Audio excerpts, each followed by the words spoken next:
Hey guys, this is Bob. Welcome back to my channel, Kaler's Aquatics. Today I'm going to continue moving fish that have outgrown their tanks over to a new 180 that I've had set up about a month, and it was instant cycled with filters and substrate and so forth from a 55 gallon whose inhabitants are also in there now. But what I'm hoping to do is catch this guy out with a specimen container as seen here, and if not, I have a large net and I'm going to carry the fish by either mode to the next room and put it in the tank. I'm not going to try to film that because I will definitely need both hands. This is a pretty good sized fish.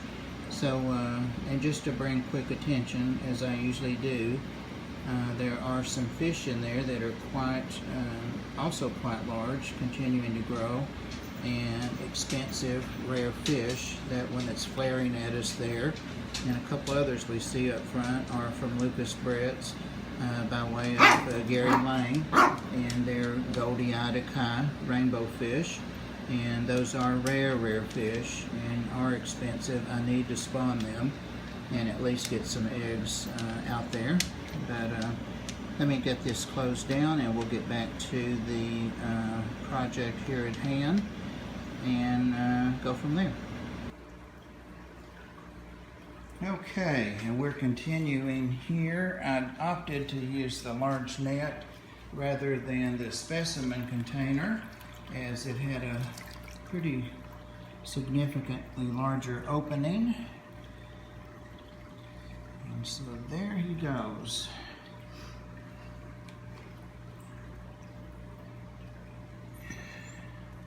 These tanks are about a degree apart in temperature.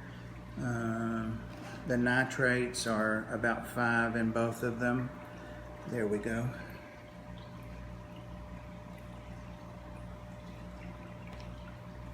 And the specific fish that was raised to be with and mate with is this one here with a little bit of swim bladder issue. There are other geos in there. Oh wow, glad we came around here. Check this out. And that's what he looks like just moving from one tank to another. Look at that dorsal.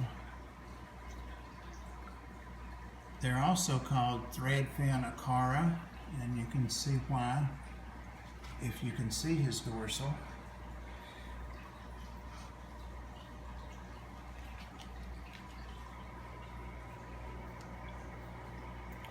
This fish has seen me most of every day for the last year and a half or so, and I actually bought it and another one to cycle, that 40 breeder, prior to getting those goldie-eyed Acara from Lucas Brett's.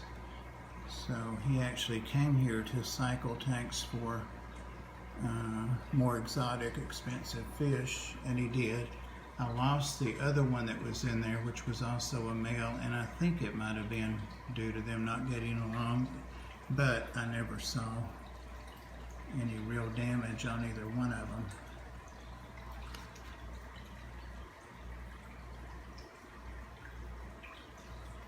So of course he's a little disoriented. First time being out of that tank since he was size of a quarter, maybe a silver dollar, no bigger than that. But okay, I'm going to start editing in the form of pausing and turning the camera back on. So let's stop here. He's going to do this a while, it looks like. Okay, we're about 20 minutes later and he is in the middle, about 3 inches up on off the substrate, going behind the plastic plant over there. He just went down there, and I know the female saw him, but he swam by her. She's down in the bottom there, so I'm hopeful he comes on over and that he sees her. Of course, this could take hours. It just depends on where the other fish steer him. But he's doing quite well. Also have to remember that he's never seen fish this big. He's never even seen them.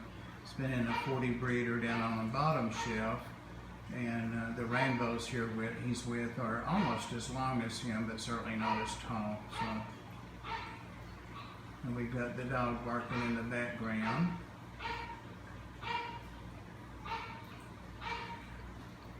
I was trying to get back and do like a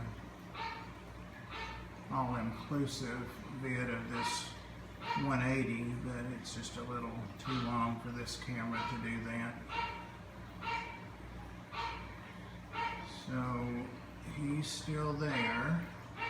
I also am hopeful that if he gets down to the left far enough, he'll buddy up with some of the Jurapari.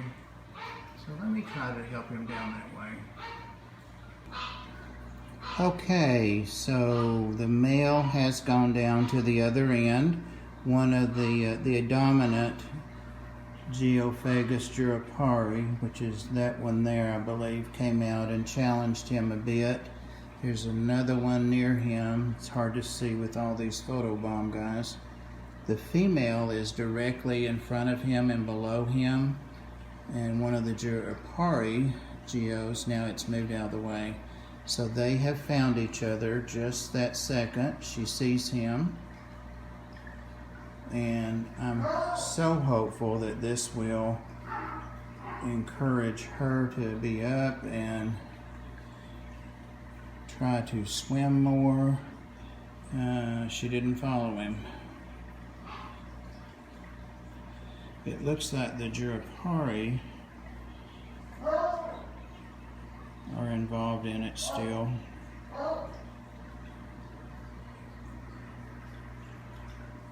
These guys are like puppies here, especially this one, you might remember, is the one I moved out of the 55 that had been in there since it was like nickel sized and never seen other Severums since it was little. It's doing great in here, but it definitely remembers me.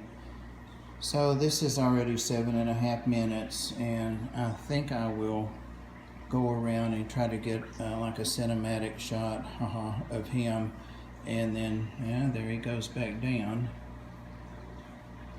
I feel like if that female really notices him, she will follow him and he will stay with her.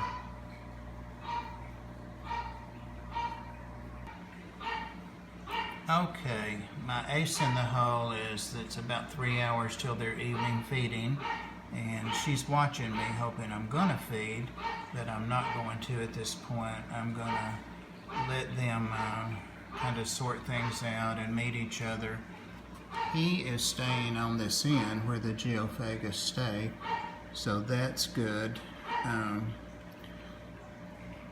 I'm not really concerned about him due to his size. I'm going to check on him frequently though, and when I feed them tonight, I'll try to get them to engage each other.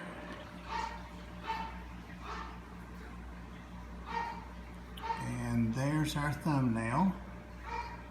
He certainly is stunning to have just moved less than 10 minutes ago from a tank he's been in virtually his entire life to a tank almost 4 times that size, well, literally 4 times the size with all these big fish.